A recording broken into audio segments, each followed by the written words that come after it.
Mini episode 742 of the FDH Lounge is brought to you by Sportsology, delivering unconventional columns and webcasts about sports, TV, music, movies, and more. Follow them on the web at sportsology.com. The FDH Lounge. You want to schedule your life around it.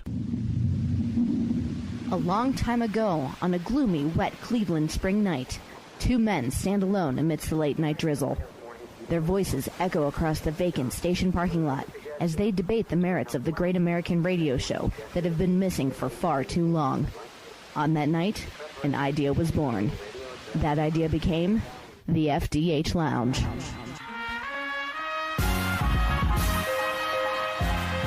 Welcome to the FDH Lounge. Welcome, everyone, to FDH Lounge mini episode number 742. This is FDH managing partner Rick Morris. We have a great segment today coming up.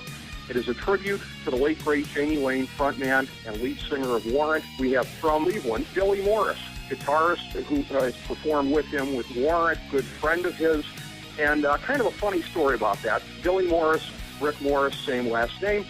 Well, that is because Billy is my cousin, and we almost had a chance to work together on a project a couple of years ago when we were doing a TV pilot for the Unheard Scene program, and Billy was recruited by Anthony Petrone, who is the lead executive producer of the project. I, of course, a producer on the project as well, so it was kind of funny crossing paths with him on that. We were going to be filming at a nightclub in Lakewood that Billy owned at the time, and Billy was going to be co-host of the show. Subsequently, we went in a different direction as Billy was not owning the nightclub anymore, and it didn't make sense for him. We ended up shooting much, much later with Joe Vitale, and I'm very happy to say having an excellent pilot that is presently being shopped around to great effect. So all's well that ends well on that, but it's great to be able to get him on the program here. I was surprised this morning that Billy would be joining us for this tribute to Jani Lane and to be able to talk about his good friend and former musical collaborator. So thought it was outstanding that we would get a chance to do this. And again, a great musician and somebody who I'm proud to say is my cousin, Billy Morris. I welcome him to the program here. Billy, how are you, my man? I'm doing good, man. It's an honor to be on with you, and what a great man to talk about today. Absolutely, it's a pleasure. It's a pleasure to be able to get your thoughts about him here, and it's a pleasure to be able to speak with somebody who, again, as we speak, I'm rocking my K-Love jersey, my CLE championship hat, somebody else who can appreciate what happened in the land very recently here with our beloved Cleveland Cavaliers. Oh, absolutely. I couldn't believe it. I actually didn't even watch the game because I just thought they were going to blow it, and then I tuned in for the last, quarter. I'm like, and when they pulled it off, I was just shocked, and it was just such a great thing for our city. And hopefully that's the first of more to come. And I'm more of a Browns fan than a Cavs fan, more of a football fan than a basketball fan. So let's hope it's setting our city in the right direction. Jani Lane was a huge Cleveland sports fan. That's part of the reason why, it was when they were looking for a guitar player for Warrant, it was between me and a couple guys, and I think Jani and management wanted me because it was somebody that was sober, and B, somebody that he could relate to, because everybody in the band was California, and he couldn't talk Browns with everybody. He couldn't watch ESPN and root for teams that he rooted for. So that was part of the reason why I got to be in the band, was because I was from Cleveland. Very interesting, yeah, because I knew about the obvious connection geographically, him being an Akron guy, and you, of course, being from these parts in the greater Cleveland area. But to have it be that central to you joining the band is really an interesting wrinkle to everything. Well, it was kind of weird the way it went down. Like, I had just got off of a major Asian tour, Japan and Korea, with Paul Gilbert. So I was on the high horse. I was in Paul Gilbert's band. We did a live recording and a live DVD, and I got a phone message back in the day of answering machines from Jani, and he's like, "Billy, call me. I want you to do guitars for Warrant." And when he said do guitars for Warrant, I was thinking, well, he wants me to be the guitar tech, or he wants me to run sound, and I'm not going to do that because, I'm Billy Morris, and, I didn't want to do that. So finally, he kept calling me, and he got me on the phone. He's like, "Billy, why aren't you calling me?" And I'm like, well, I just did this thing with Paul Gilbert. I just had an audition for Rat. I got this new thing, my own thing coming out. I don't want to be a guitar tech, guitar roadie. Like, I don't want you to be a roadie. I want you to be in the band, the guitar player. I'm like, well, then that's a different situation. I'm in. So I joined the band, and then the rest is history.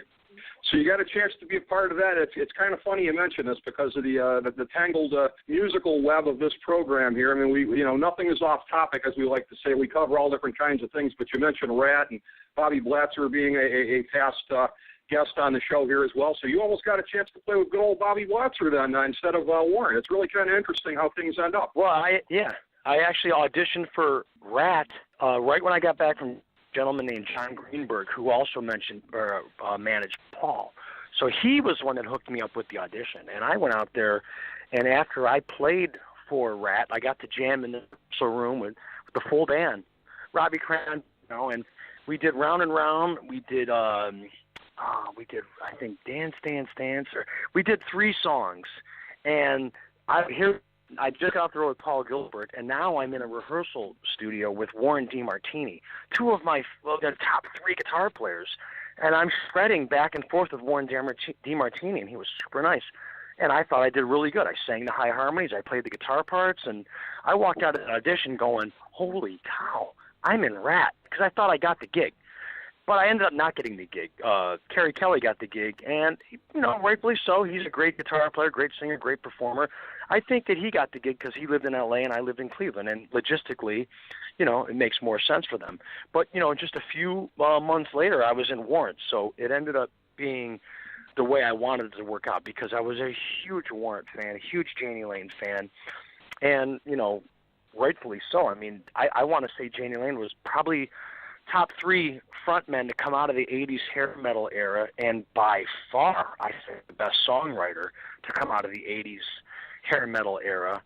And I ended up in the band, and it worked out exactly the way I wanted it to be. I wanted to be the lead guitar player for Warrant, and I was the lead guitar player for Warrant. I don't think a lot of people would quibble with your characterizations of his skills in those areas there. And, again, really interesting that the logistics end up working for you as far as being a northeastern Ohioan, and that being helpful in your favor versus the logistics working against you with Rat. So it works out basically better that you're able to be in there and to be able to be up close with Jani Lane, performing with him over that period of time. And again, such a gifted artist in so many different ways. What are some of the more important things that you would like to get across to people personally as far as what you felt like Jani Lane the man was? Well, he was such a big-hearted guy. He wasn't an L.A. guy. He was a Midwest guy. He had a passion for sports. He had a passion for Ohio sports, Ohio State, Cleveland Browns, Cleveland Indians. He also had a passion for cooking. We tried to do a little kitchen inside my nightclub for a minute, which exploded in his face because, like, we'd be on the road and we're writing these recipes down and writing these menus down. And when we would get back, we'd go in the club and we'd make food. And we both have a passion for food. Yeah, well, one night he's in the back making some for somebody out of a passion for what he'd like to do. Some jerk-off took an Instamatic camera and took a picture of him and sent it to that fat, bald idiot from MTV. What was that guy? What was that guy from Matt MTV? Pinfield? Do you remember that guy? Matt Pinfield, yeah. And he goes and reports that, Jani's flipping burgers in his guitar players club. It had nothing to do with that. And that kind of was the writing on the wall for Jani not to be in the kitchen because, you know how the media is. Jani Lane's in my kitchen hanging out, and that fat fuck reports that he's flipping burgers for me. And it was just a bad scene. So he stopped doing that. But getting back to that, he had a passion for family. He had a passion for his little girls. He was just a great guy. I thought that he could easily write a hit song every day. If he sat down with an acoustic guitar, he could write a song every day. And that's I had a chuckle a little bit as you were saying that, Mr. Pinfield, another past guest of ours. Please don't hold that against us, but that sounds like a very unfortunate thing to have happened. I do kind of vaguely remember something about that, although I didn't remember who it was that had reported on that. Yeah. But, again, with his passion for food, again, that had to be another very bonding kind of a thing, because I've known that to be the case with you. As a matter of fact, just to go back to this for a second, my good friend, aforementioned friend Anthony Petrone, mentioning last year that him and his brother were down at Mid-Ohio when an organization that you were involved with, he said they did a very, very fine job of catering that thing. Why don't you give a plug here to what you're doing now. Well, what I'm doing now is I started a food truck business called Smoke and Rock and Roll. You can check it out at smokeandrockandroll.com. We have a really cool Facebook page, Smoke and Rock and Roll, and my partner is Todd Chason, the founding member and player for the band Tough. So he shares a passion for food just like Jani did, just like I do, and we built this truck together, and we've been going a little over a year, and it is wildly successful. Todd is the driving force behind the truck. He books the truck. He runs the truck on a daily basis. I stay back and smoke the meats. So I'm the meat smoker for the company. He takes out. It's very successful. We're working every day. I'm smoking meat as we speak right now. I can't cook enough food for how popular this truck is. And we're in the middle of building our second vehicle, which is a trailer. It's going to be a matching dessert trailer for the truck. So if you go on smokeandrockandroll.com, you can see pictures of the truck. The guy that designed artwork for the truck is named Noel, and he does all the Skid Row websites, and you'll see a lot of his artwork. I think he does Skid Row's website, and he does artwork for a lot of bands, and you can see it's a very unique, cartoonish. We have a big giant pig playing a guitar on the side of the truck, and the pig's name is Shredder, and that's on the website. But what you won't see yet is Noel. I had called him back. I said, hey, we're doing this dessert trailer, so I want a female pig. So he went out and designed this matching pig. Her name is Pig Licks, and she's got a pink mohawk and a rack, and she's singing into an ice cream cone microphone. So it's really, really taken off. So on the food side, that's what I'm doing, Smoke, Rock, and Roll, which is also a catering service too. And like I said, I'll repeat, it's wildly successful. You know, the way I look at it is like a small percentage of people like rock and roll, but 100% of people need to eat. Right. So I'm catering now to 100% of the people, but that's not to say that I'm not still rocking. I am the current lead guitarist in Tough with Todd Chason and Stevie Rochelle. We're doing select festival dates this summer. We're going to be at 80s in the Park in Florida at the end of the month. We're doing Farm Rock.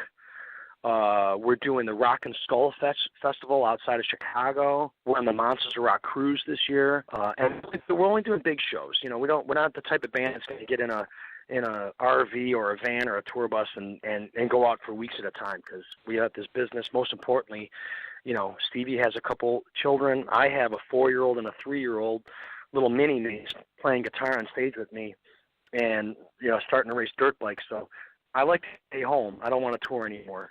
But Tough is the exact perfect band for me, because it allows me to go out and play some of these festivals and stay connected to the rock and roll without having to go out all summer long and be gone. I couldn't do that. No, that is tremendous. And the Monsters of Rock cruise there, so I think there's somebody involved, a past guest of ours who you actually do like. That's Eddie Trunk's gig, isn't it, with the Monsters of Rock? Oh, yeah, I like him a lot. him a lot. Yeah.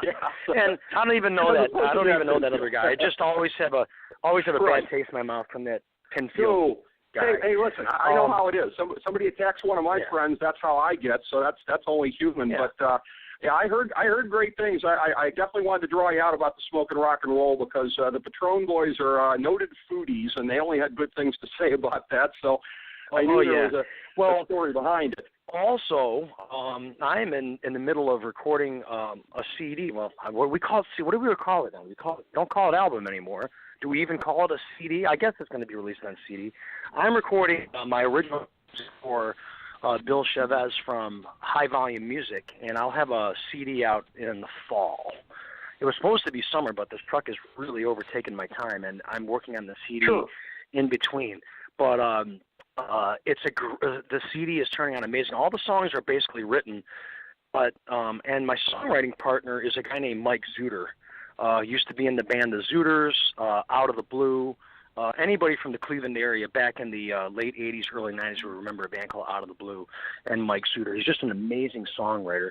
So we have a collection of about 10 to 12 songs that we've wrote over the years. And we just wrote our last song. I was in Vegas a couple months ago. We wrote this hit I call it an anthem. It's called Party Like the Weekend Never Ends. I'm working on all these songs, but another guy that I'm involved with that I'm really happy to be involved with is a guy from Boston named Mike Woods. I don't know if you know the name Mike Woods, but check him out at MikeWoodsMusic.com. He's an amazing producer. You may know him. Do you remember a band from Boston a while ago called Damone? Remember the band Damone? Yes. Mm-hmm. He was the lead guitar player and songwriter in the band Damone. Well, I was a huge Damone fan, and I'm writing these songs. I'm listening to Damone music, and I'm like, who is this guy? Well, I decided that I'm going to look him up on his website, and he's got a website, MikeWoodsMusic.com, with his phone number on it. I called, hey, this is Billy Morris. Wow. We really like your work. Would you be interested in writing some songs or producing some of my music? He called me back 10 minutes later, and we've been working ever since, and it's really exciting. It's really inspiring for me to always have been involved with some really good people like Mike Zuder and this Mike Woods guy, and going back to Jani Lane, the most amazing songwriters. And I think it rubbed off, like the melodies and the chord changes that Jani Lane would come up with, and it just was crazy on how he could sit down with an acoustic guitar and make magic. And a lot of it would never see the light of day. He'd play me something, and then the next day he'd move on to something else. I'd be like, oh, my God, that is amazing. So, and that's how my buddy Mike Zuder is, and that's how Mike Woods is. So I'm surrounded by some pretty good people, and it'll turn out in my music when it finally sees the light of day. Well, and you beat me to it there, Billy, because I was going to circle back around on Jani there because, again, you've had a lot of influences. You've played with a lot of different bands over a period of time, been exposed to a lot of people. But going back to, again, and you touted Jani before very strongly, and rightfully so, as being such a great songwriter. So as you're going forth, continuing with your career now, working on these different projects, what are some of the things from your time watching Jani, learning from him, playing music with him? What are the things that are kind of rubbing off on you in a very tangible kind of a way as you're creating new music? Well, when we would be in the studio writing stuff, it was all about, an emotional chord change, like you'd be playing some music, and then you'd hit this one chord that would just move you. And he always would want to come up with those chord changes that were moving.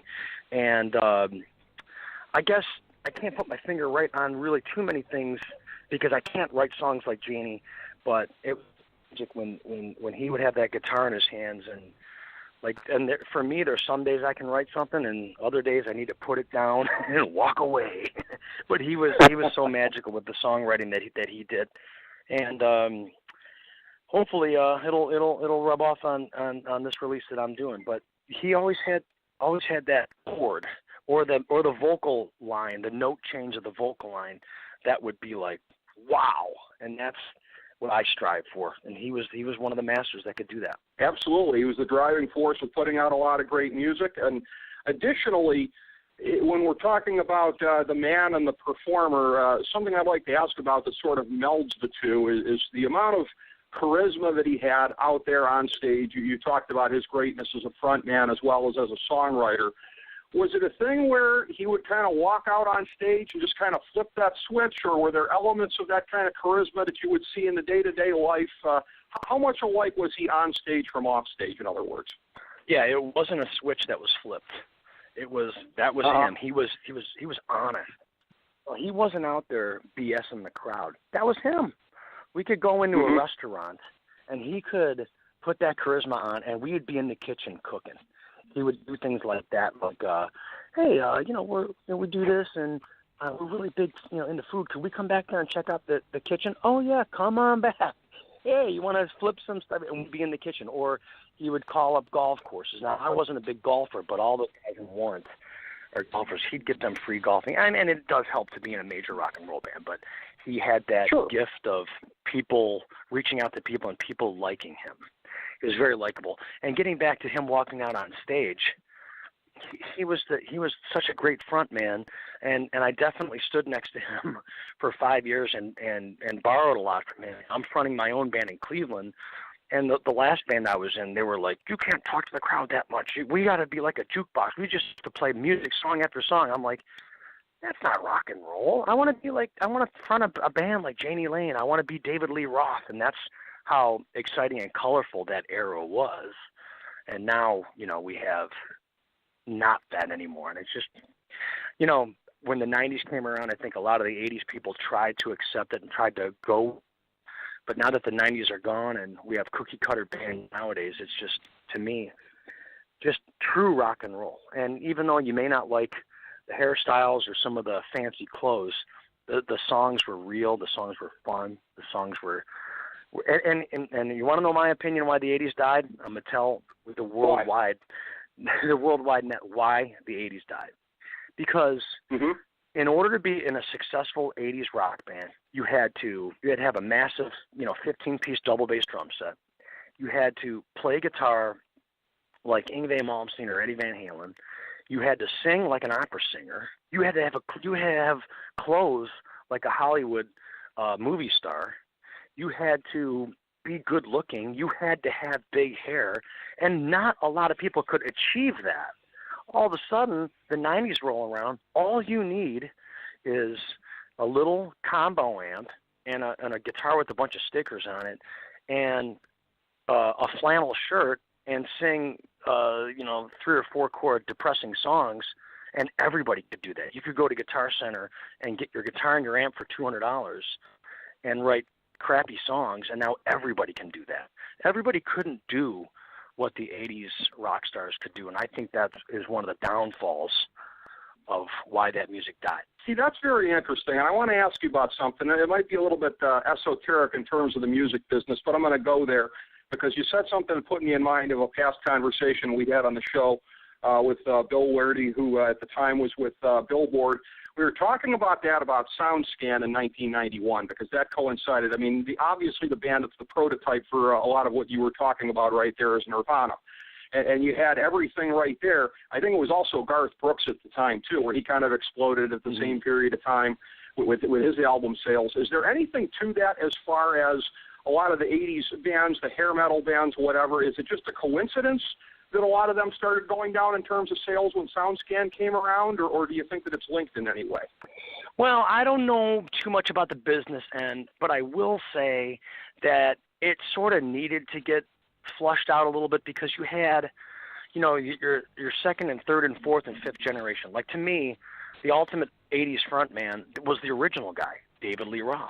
Mm-hmm. Then you had the second tier, Bret Michaels and Jani Lane. And then you had your third tier, like, Mark Toreen, or, and I'm not saying there's nothing wrong with that, but once there's that blonde frontman trying to be Jani Lane or David Lee Roth or Vince Neil or, any of those great frontman, the originators of that 80s hair thing, once it got down to the third and fourth and fifth generation, it was time to move on. But it did move into a terrible era. And I don't even care if people get mad at me for saying I was in a Nirvana tribute band. I was Kurt Cobain for a couple of years in a Nirvana tribute band. Yeah. Right. And my original band, Kid Wicked, was opening for Strutter, a Kiss tribute band. And the agent was a guy named Greg St. Charles, Long Distance Entertainment. He's still around, Greg St. Charles, good guy. And we went up to him and said, hey, can you book our original band? He's like, hey, you guys are great, but I can't book you, but you look like Kurt Cobain. So if you do a Kurt Cobain tribute, I can book you all over the country.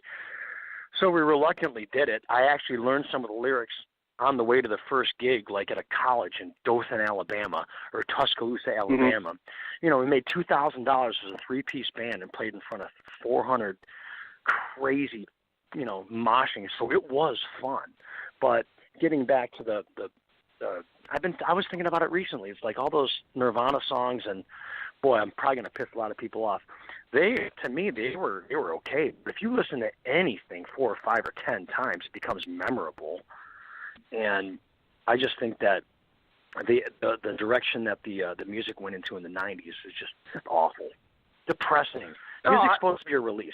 We work all week, and we put up the bullshit of our bosses and bills and broken down cars and no air conditioning in the car and everything. And you want to have music as your getaway, as your let loose and have a good time. And it went away from that, but I think that was the best era. And that dates me. Yeah, I'm 50 years old.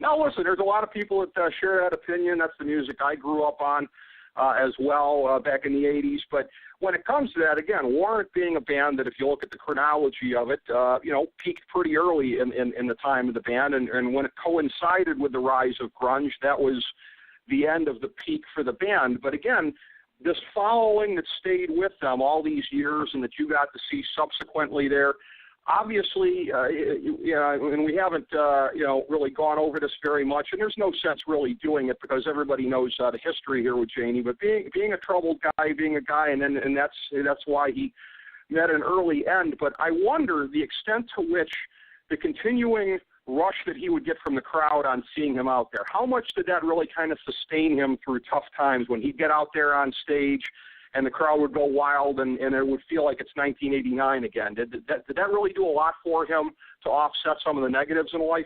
I think it did when you're in outdoor amphitheaters and the lights come on and 20,000 people scream for you. I definitely think that it did. And at the opposite end of the spectrum, a lot of the bands, you remember seeing Warrant or LA Guns or Firehouse or Rat, name them all, Dokken, all of them. They played the amphitheaters, but on the down in the wintertime or the touring, a full touring schedule, you're in clubs. Even Dokken and Rat in clubs. I think some of the times that got him down too. You went from amphitheater, 20,000 people, to a club, 300 people, even though it's packed. It's like, we just drove, for 8 hours to get here, and now we got to get back in the van and drive another 5 hours. So I think that was a little bit of his little sadness as well. The highs of the amphitheaters and the lows of being in a dump, I would have to say, was a little bit, bummer out to everybody, not just Jani, but everybody. That's a good point. When you're talking about the scale of things and how that tends to go, and a place that Warrant played just last year, while certainly not a dump, a smaller venue. I happened to catch them in Firehouse over at the Roxino last year. Thought it was a great show. Thought Firehouse actually had the better performance of the two, just in my own opinion. But again, that has to be a little bit of difficulty scaling down to that in terms of what you're used to, because I can see how that would just make the difference even that much more stark. Because as you say, the difference between 20,000 people and several hundred people is really kind of drastic, and I can see how that would be jarring to somebody who's remembering the glory days. Of course, but at the same time, how could you knock any of these bands that have stuck around? Warrant, I don't know what's going on with the Rat, but like Warrant, they're playing, they're making a living, and they're going out there and they're still doing it. And LA Guns and all these bands, Firehouse. Oh my Lord, what a career! I respect all the bands. I got lucky. I got handpicked by Jani. I don't think the other guys wanted me.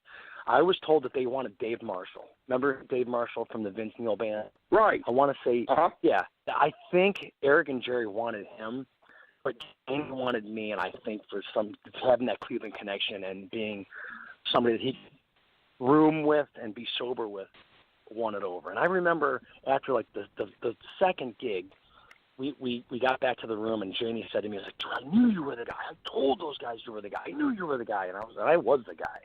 I wanted to be the lead guitar player in Warrant. So he had faith in me, and I didn't let him down. And I stayed in the band until he quit. And I could totally go on for hours with Warrant tour stories, but I'm going to save that for the book someday. Well, yeah, certainly you've got a book in you. And in terms of bringing her around to that, while we didn't get a chance to get Bobby Brown back on the show with us here today, again, no disrespect to her because she was a great conversation previously. Didn't miss anything by just doing this with you, Billy. Great conversation. Well, thank you. Would love to do it again. Get some more of these tour stories from you, some more of your stories from the road and all of that. And with you living in the area, we need not do this over the phone. We could do this in any way, shape, or form going forward. But love to have you back on. It was a great conversation, my man. Well, I'm going to call you back when I get this CD, this album done, and hopefully we'll be able to not only talk more about Jani, but focus a little bit on the music I got coming out. Well, yeah, absolutely. We'll talk about some different things going forward here. And, again, a pleasure to be able to get you on. Obviously, there are few, if any, better able to speak to his life and legacy than you. Great to hear about, additionally, some of the other things you've got going on as well. Thanks so much for being a part of it today, Billy. It was great. Man, my pleasure, and thank you as well, and I look forward to talking to you soon. Excellent. Really appreciate that. Appreciate having you on. Thank you, everybody, for tuning in to FDH Lounge mini episode number 741. As we bring the show to a close, we would like to extend our deepest gratitude to NBC, CBS, ABC, Fox, all Clear Channel affiliates, TNT, TBS, USA, UPN, Deadspin.com, YouTube.com, YTMND.com, MySpace.com, various blogs, Fox News, CNN, CNBC, MSNBC, IamBoard.com, Billboard.com, Google.com, ESPN, ESPN2, ESPN News, ESPN Classic, NBA TV, NFL Network, Sports Time Ohio, Athlon Magazine, Comedy Central, Cartoon Network, The Boomerang Channel, QVC, BET, The Spice Channel, Steno Notebooks, Manwich, Papermate Office Supplies, waitresses, strippers, bartenders, garbage men, janitors, microwave popcorn, the writers of The Office, Scrubs, Entourage, My Name is Earl, Oz, Metalocalypse and the Boondocks, Aquafina, and the periodic table of elements.